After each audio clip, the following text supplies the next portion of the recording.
ప్రియమైన దేవుని పిల్లలారా, యెషయా కాలంలో క్రీస్తుకు పూర్వమే దాదాపు 800 సంవత్సరాలకు ముందు యెషయా ప్రవక్త జీవించాడు. యెషయా ఇశ్రాయేలులకు ఒక ప్రవచనం చెబుతూ వారిని గద్దిస్తూ, హెచ్చరిస్తూ, సరిచేస్తూ దేవుని యొక్క వాక్యాన్ని ఆత్మ ద్వారా ప్రకటిస్తూ ఎవరితో మాట్లాడుతున్నాడంటే ఎవరితో మాట్లాడుతున్నాడంటే దేవునిని ఎరిగియూ ఎరగనట్టుగా ప్రవర్తించేవారు, బంధింపబడిన వారితోనూ చీకటిలో ఉన్న వారితోనూ అని చెప్తున్నాడంట.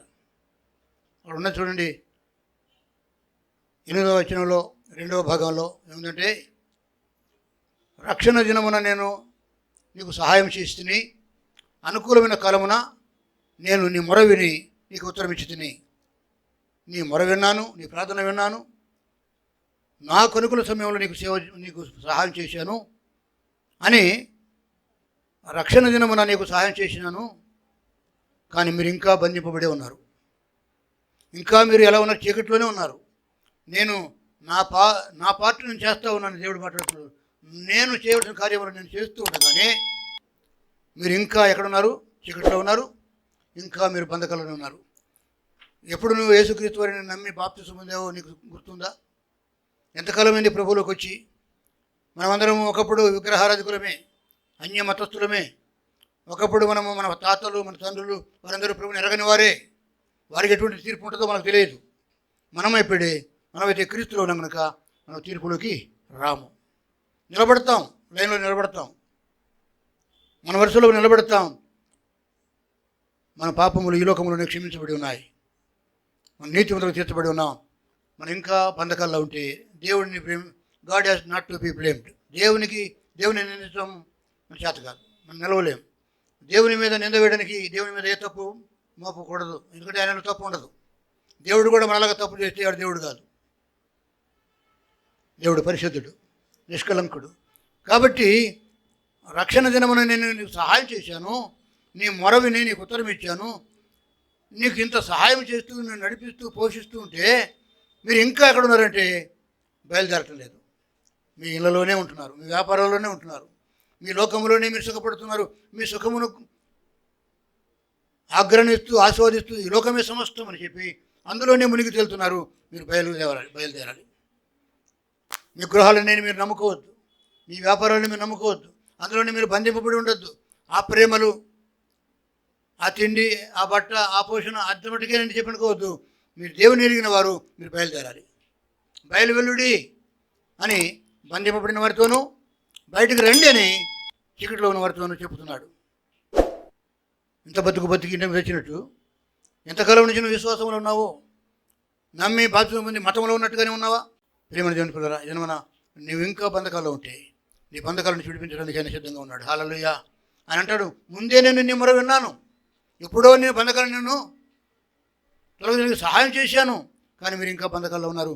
మీరు ఇంకా బంధింపబడుట నా చిత్తం కాదు. ఇంకా రోగములలో, బాధలలో, భయములో, భ్రమలో ఉండట నా చిత్తం కానే కాదు. బయటకు రండి, బయలువెళ్ళండి. ఆదివారం సంఘానికి వస్తున్నాం పోతున్నాం, ఆయా సాహసాలకు వస్తున్నాం పోతున్నాం, అది చాలదు. నీ ఆత్మలో, అంతరంగంలో నీ నీతిని, నీ భక్తిని దేవుడు చూస్తూ ఉన్నాడు. నువ్వు ఇంకా బంధింపడి ఉన్నావా? సాతాను బంధకాలలో, లోక బంధకాలలో, బంధువులు, స్నేహితులు, మిత్రులు, వాడని వీడని వారితో వీరితో సాహసాలు చేస్తూ అన్యులతో కూడా తిరుగుతూ తాగుతూ నువ్వు బంధకాల్లో ఉన్నావా? నువ్వు వెలుగులో ఉన్నావు. నువ్వు ఎంత మాత్రం చీకటిలో లేవు. యేసుక్రీస్తు స్వయంగా చెప్పాడు, నేను లోకమును వెలుగై ఉన్నాను, మీరును లోకానికి వెళ్ళండి వెలుగై ఉన్నారు. నా వెలుగు మీలో ఉంటే మీరు కూడా ఇతరులకు వెలుగుగా ఉండాలి. God's light has to be reflected in our hearts and in our lives. దేవుని వెలుగు మనలో నుంచి ఇతరులకు ప్రసారం కావాలి, ప్రకాశించాలి. ఆ ప్రకాశం నీలో ఉందా? మీ ముఖాలు ఎందుకు నల్లబారిపోయి ఉన్నాయి? మీ ముఖాలు ఎందుకు వికసించడం లేదు? మీ ముఖాలు ఎందుకు సంతోషించలేదు? ఇంత గొప్ప రక్షణ పొందుకొని నువ్వు ఇంకా చీకట్లో ఉన్నట్టుగానే ఉన్నావా? బంధకాలు ఉన్నావా? నేను ఒక మాట చెప్పి ముగించాలి. ఇది ప్రసంగం కాదు, కేవలము ఆత్మీయ జీవితాలకు హెచ్చరిక. మనము వాక్యం చేత బలపరచబడి ప్రభువును మన నోళ్లతో, మన గళములతో, మన హృదయాలతో, మన పెదవులతో ప్రభుత్వం దించాలి. అయితే సంఘముకు ఇంత విడుదల కలిగిస్తే దేవుడు, సంఘానికి ఇంత గొప్ప కార్యం జరిగిస్తే, మన కుటుంబాలకు, మన పిల్లలకు, మన వ్యాపారాలకు, మన జీవితాలకు ఇంత గొప్ప రక్షణ అనుగ్రహించి ఎవరికి లేని సంతోషాన్ని చెప్పన సఖ్యమును మహిమాయుక్తమైనటువంటి గొప్ప ఆనందాన్ని మనకు దేవుడు ఇస్తే నువ్వు ఇంకా బంధింపబడి ఉండటం జీవించటం కాదు. ఇంకా నువ్వు చీకట్లో ఉన్నట్టుగా ఉంటే, తటపటాయిస్తూ ఎటు తోచని స్థితిలో ఉంటే, లోకస్తులు భయపడ్డట్టుగా, లోకస్తులు చింతిస్తున్నట్టుగా నీవు కూడా విచారంలో మునిగి తేలుతూ ఉంటే, నీ దుఃఖం నిన్ను మింగేస్తూ ఉంటే, నీ భయం నిన్ను వెంటాడుతుంటే దేవుని చిత్తంగా దేవునికి మహిమ లేదు. ఏదైనా కష్టములు బాధలు మనకు ఇంకా ఎక్కువ వస్తాయి. నీతిమంతులకు ఆపదలు అనేకములు.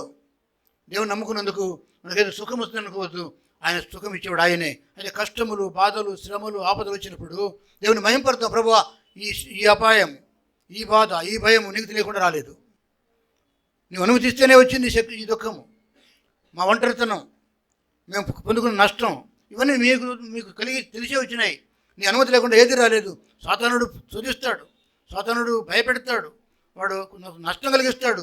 ఆయనను సాతాను కూడా దేవుని దగ్గర పర్మిషన్ తీసుకోవాల్సిందే. He has to take permission from God, then he has to do anything to us. దేవుని చిత్తము లేకుండా సాతానుడు మన మీద వాడు దాడి చేయడానికి వీలు లేదు. ఎందుకంటే మనము దేవుని కనుదృష్టిలో ఉన్నాం. దేవుని నమ్మిన వారి కనుదృష్టి అంటే లోకమంతా సంచారం చేస్తుంది.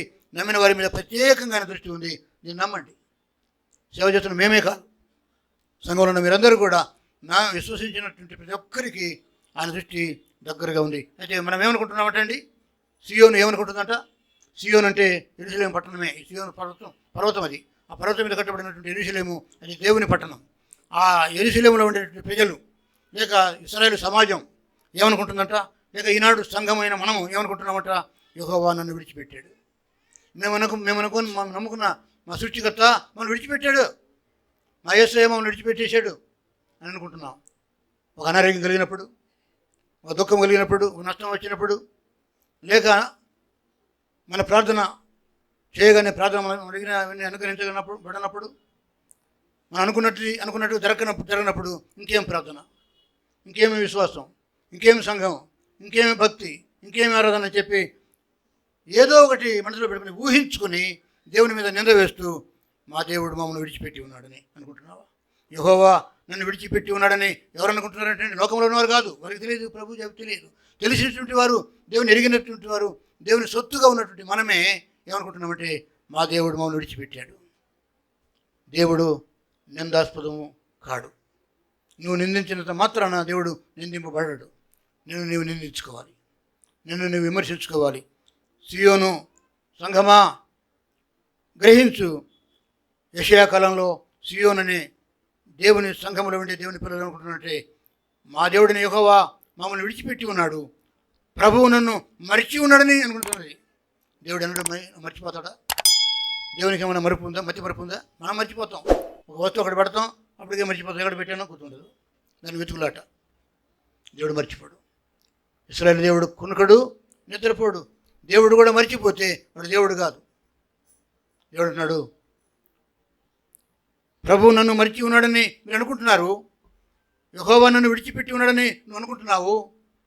కానీ దేవుడు ఏమంటున్నట్టే, స్త్రీ తన గర్భమును పుట్టిన బిడ్డను కరుణింపకుండా తన చంటి పిల్లను మరుచునా? కన్న తల్లి చిన్న బిడ్డను ఎక్కడో పెట్టి మర్చిపోతా? ఒక ఆమె సంఖలో పెట్టుకుని పిల్లలను ఊరంతా తిరుగుతుందంట. తిరుగు సంఖలోనే ఉందంట. అది సామెత మాత్రమే. నిజంగా ఏ తల్లి అటు చేయదండి. తల్లి తన బిడ్డను కరుణించగా మరచున ఆ పిల్ల ఏడవకపోయినా పాలిస్తుంది. తల్లి ప్రేమ కంటే దేవుని ప్రేమ గొప్పదండి. స్త్రీ తన గర్భమును పుట్టిన బిడ్డను కరుణింపకుండా తన చంటి పిల్లను మరచునా? వారైనా మరచుదు కానీ నేను నిన్ను మరువను. హల్లెలూయా. దేవుడు వాగ్దానం ఇస్తున్నాడు, నా పిల్లలారా నేను మిమ్మల్ని మర్చిపోలేదు, మేము మిమ్మల్ని మరిచిపోను, విడవను, ఎడబాయను. ఇంకేమంటాడండి 10వ వచనంలో? చూడండి దేవుని ప్రేమను చూడుము నా అరిచేతుల మీదనే చెక్కున్నా. ఎక్కడ చెక్కున్నాడండి? అరిచేతులు మన గీతలు చూసుకుంటాం. ఈ గీతలు చూసుకొని జ్యోతిష్యం చెప్పించుకుంటాం, చేతులు చూపించుకుంటాం కదా. నా చిన్నతనంలో స్కూల్లో నాకు ఒక ఫ్రెండ్ ఉండేవాడు, బ్రాహ్మణుడు. వాళ్ళ నాన్న నాకు టీచరు. ఆడు ఆ చిన్నప్పటి నుంచి ఇప్పుడు జ్యోతిష్యం చెప్తున్నాడు, యోగా అభ్యాసం చేస్తాడు. పెద్ద ఆఫీసర్గా రిటైర్ అయిపోయాడు. మా ఇంటికి కూడా వస్తుంటాడు అప్పుడు. పూర్ణచంద్రరావు నాకు ఒకసారి చిన్నప్పుడు మా 7th క్లాస్లో ఉన్నప్పుడు నాకు చూసి, అరే నీకు 2 పిల్లలు రా అన్నాడు. నాకు ఇప్పుడు ఒక పిల్లమే ఉంది. ఆమె హల్లెలూయా. చేతులు చూపించుకొని జ్యోతిష్యం చెప్పించుకుంటామండి. కానీ ఫరో అంటున్నాడు నర చేతిలో చెక్కుకున్నాను అంటాడు. గీతలు కాదు. చాలామంది అంటారు ఈ రేఖలు అంటాడు. ఇన్ని ముడతలు ఉంటే అంత బతుతామని చెప్పి ఈ రేఖలు అంటాడు. ఈ రేఖలు కాదు. ఈ దేవుడు అంటాడు నేను చెక్కుకున్నాను. దేవుని అరచేతిలో నన్ను చెక్కుకుంటుంటే ఆయనకి ఎంత నొప్పి ఉంటుంది. ఆయన అరచేతుల్లో మేకులు కొట్టబడ్డాయి, ఆయన కాళ్ళలో మేకులు కొట్టబడ్డాయి, ఆయన ప్రక్కలో బలెంతో పొడవబడింది, రక్తమంతా కారిపోయింది, ప్రాణం పోయింది, గుండె పగిలి చచ్చిపోయాడు. నీకోసం నా కోసం తన ప్రాణం పెట్టాడు. ఆయన నన్ను ఆయన అరచేతులు చెక్కున్నాడు. ఆయన గుర్తుకొచ్చినప్పుడల్లా నేను చూసుకుంటాడు. ఇట్లా హల్లెలూయా. నీ చేతులు నీవు ఆయన చేతుల్లో నువ్వు ఉన్నావు, కానీ నీ చేతుల్లో ఆయన లేడు. నీ పేరు, నీ జీవితం, నీ ఫోటో ఆధార్ కార్డులో ఉన్నట్టు నీ ఫోటో అక్కడ చెక్కబడింది. దేవుని హస్తం పెద్దది. హల్లెలూయా. సృష్టిని చేసిన దేవుని యొక్క గొప్ప హస్తములో ఆయన నన్ను చెక్కున్నాడు, నేను చూసుకుంటున్నాడు. ఇక్కడ నా సేవకుడు క్షేమంగా ఉన్నాడు, నా బిడ్డ సేవకు నా సంఘంలో ఉండే నా పిల్లలు క్షేమంగా ఉన్నారని చెప్పి నిన్ను తన చేతిలో చూసుకుంటాడు. నువ్వు ఎందుకు బాధపడుతున్నావు? నా దేవుడు నన్ను మర్చిపోయి ఉన్నాడని అనుకుంటున్నావు, నన్ను విడిచిపెట్టి ఉన్నాడు అనుకుంటున్నావు? No, he will never forget. దేవుడు గొప్పవాడు, దేవుడు మంచివాడు అండి. నమ్మదమ్మా? దేవుడు అంటే రాయి రప్ప చెట్టు గుట్ట ఏదో పటం బొమ్మ కాదు. దేవుడు ఆత్మ కనుక ఆరాధించేవారు ఆత్మతో సత్యంతో ఆరాధించాలి. ఆ భక్తి నీకుందా? ప్రభువును సాధించను కాక. పరిశుద్ధతలో పైకెత్తండి. అలాగే కొన్ని నిమిషాలు ఓర్పుతో సహనంతో ప్రభువును ఆరాధించుకుందాం. ఆత్మతో సత్యంతో ఆరాధిద్దామండి. నిజమైన భక్తి నీతి నీవు సొంతగా సంపాదించుకోలేవు, కానీ ఆయన అనుగ్రహిస్తాడు. ప్రభువా నన్ను క్షమించయ్యా, నీవు నన్ను మర్చిపోయావని అనుకున్నాను, నువ్వు నన్ను విడిచిపెట్టావు అనుకున్నాను, కానీ నువ్వు నన్ను నీ అరిచేతిలో చెక్కున్నావు. నీకు స్తోత్రాలు. మేమే మర్చిపోతున్నామయ్యా, మేమే మర్చిపోతున్నాము. మమ్మల్ని క్షమించండి. మీరు మమ్మల్ని మరవలేదు, మీరు మమ్మల్ని విడవలేదు, మా పిల్లలని మా కుటుంబాలను విడవలేదు. మీరు మమ్మల్ని మీ యొక్క అరిచేతులు చెక్కున్నారయ్యా. నీకు స్తోత్రాలు. మా కోసం నువ్వు గాయపరచబడ్డావు, నీ అరిచేతులు మేకులు దింపబడినాయి, నీ కాళ్ళలో మేకులు దింపబడ్డాయి, నీ రక్తమంతా మా కోసం ఖర్చవయ్యా. నీకు స్తోత్రాలు. చూద్దామా? హల్లెలూయా స్తోత్రం చెప్పండి. అందరం ఎవరు మౌనంగా ఉండకుండా వెనక లోపల ముందు ఉన్నటువంటి వారు అందరూ కూడా అందరం గళములెత్తి ఏకభావ తత్పరంతో ప్రభువును స్తుతించండి. ఇశ్రాయేలు స్తోత్రంపై ఆశ్చర్యుడైన వాడు సింహాసనంపై ఉంటాడు. ప్రభువును ఆరాధించుకుందాం. హల్లెలూయా హల్లెలూయా హల్లెలూయా హల్లెలూయా. ఉన్న ఆ కొన్ని నిమిషాలు అలాగే నిలబడి ఉండి ప్రభువును ఘనపరుస్తూ స్తుతించి ఆరాధించుకుందాం.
మంచి దేవా నీకే స్తోత్రం.